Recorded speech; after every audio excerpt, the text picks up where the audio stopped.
નમસ્તે. આજે આપણે છે જાનડી ગામ, તાલુકો માળિયા, જિલ્લો જુનાગઢ.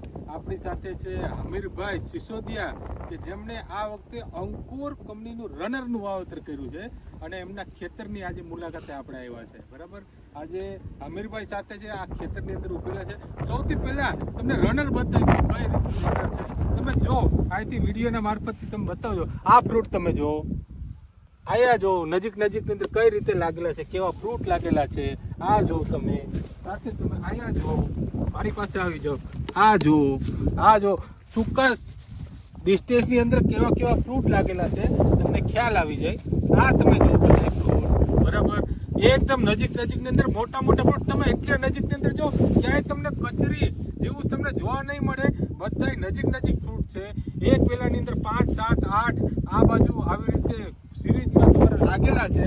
તમે પાછળ જો, તમારી પાછળ, બરાબર, પણ ક્યાંય તમને કચરી નહીં જોવા મળે. બધા જ મોટી સાઈઝના ફ્રૂટ આની અંદર તમને જોવા મળશે. આ છે અંકુર રનરની ખાસિયત. અમીરભાઈ, આ જે તમે રનર વાવ્યા છે, શું કહેવાનું છે તમારું? ના, અંકુર રનરનું કામ બહુ સુપર છે. અત્યારે મારા ખેતરમાં 7 કિલા સુધીના નંગ છે. 7 કિલા સુધીના નંગ છે. ને બીજી વેરાયટીના ભાવ અત્યારે 9 રૂપિયાના વેચે. મારા તરબૂચ મેં 12 રૂપિયાના વેચ્યા છે. જો 12 રૂપિયાની અંદર અત્યારે આ તરબૂચ જાય છે અંકુર રનર. બરાબર, આ તારીખ કેટલી છે? તારીખ 4 તારીખ છે. 4/3/2025 ના દિવસે આજે આપણે ફિલ્ડની અંદર ઉભા શિયાળાનું વાવેતર કરેલું છે. આ ફેબ્રુઆરી મહિનાની 4 તારીખે 2025 ના આપણે હમીરભાઈના ખેતર ઉપર ઉભેલા છે.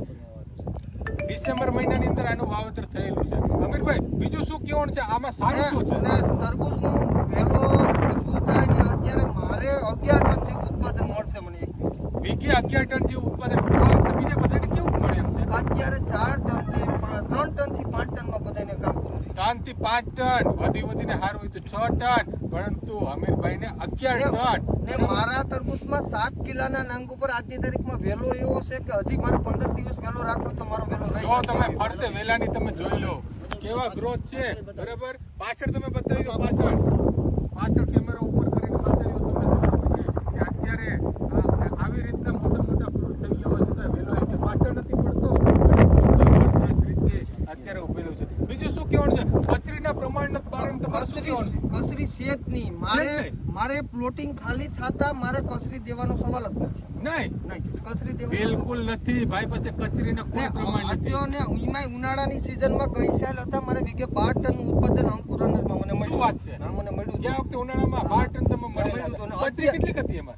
કચરી હતી જ નહીં. અત્યારે મારે 20 દિવસના 5 વીઘાના અંકુર રનરના મેં પાસા પણ વાવ્યા હતા. બીજા નવા પાછળ તમે જોઈ શકો છો જે મલ્ચિંગ પાથરેલું છે. બરાબર, 20 વીઘાના અત્યારે બીજા પણ વાવેતર કરી દીધા. તમે શું કરો? અંકુર રનર જ વાવો છો? ના, મને અંકુરનું કામ હું 2 વર્ષથી વાવવા વેચું. મને તરબૂચનો બહુ અનુભવ નહોતો. પહેલી વાર અંકુરનું મેં જાણ્યું તો મને એમ કીધું કે અંકુર કંપનીના વવાય. તેથી ના મને અનુકૂળતા મારે 10 ટન છે ને એકોય વાર યાદ નથી. 10 ટનથી નીચે રહેતા જ નથી. ભાઈ, શેની રાહ જોવો છો તમે?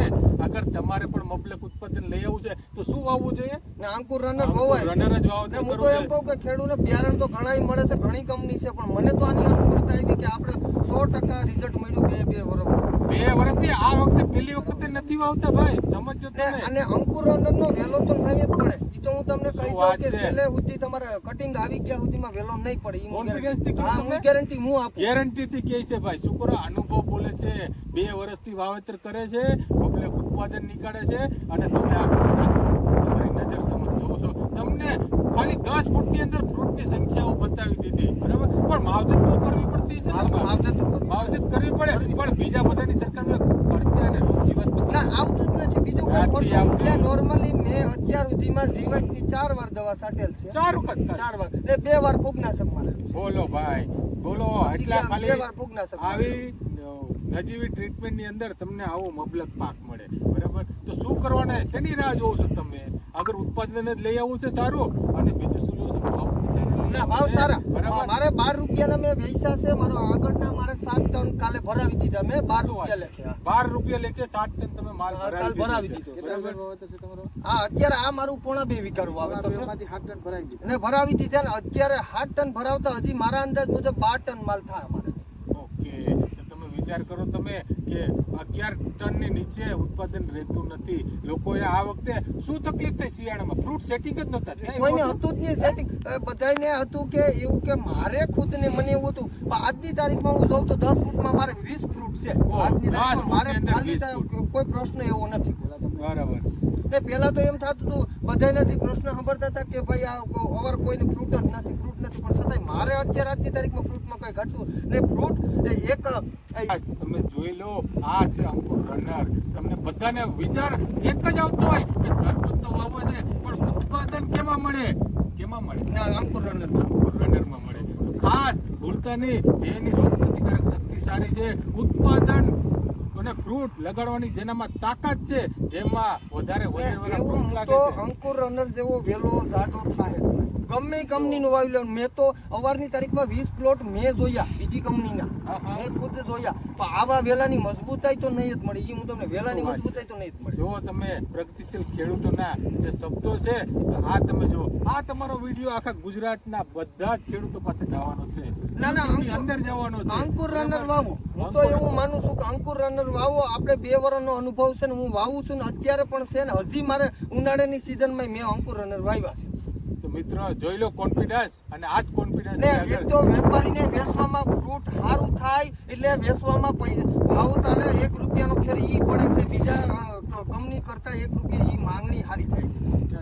આ મીઠાશમાં કોઈ વસ્તુ ન ઘટે.